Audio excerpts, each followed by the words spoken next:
Welcome to The Last Breakfast. Please enjoy the video.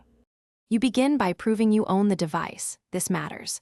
Locate the original receipt, invoice, or box with serial and IMEI, scan or photograph it now. Once done, note the Apple ID email that may be associated with the device and try a friendly request to the previous owner if you bought the device used.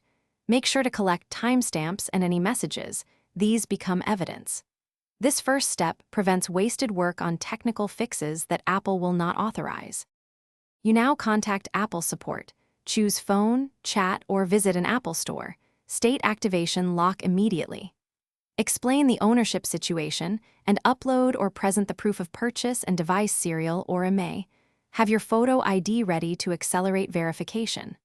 Once in contact, follow the agent's exact steps for account recovery or lock removal authorizations.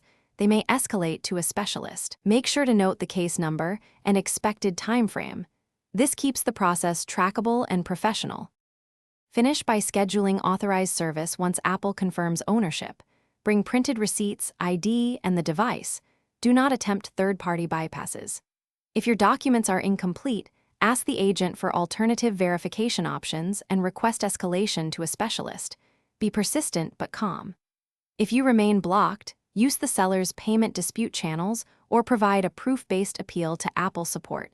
This legitimate path protects you and others. One troubleshooting tip. If Apple rejects your docs, request a clear explanation. Thanks for watching. If this was helpful, leave a like and consider subscribing. See you next time.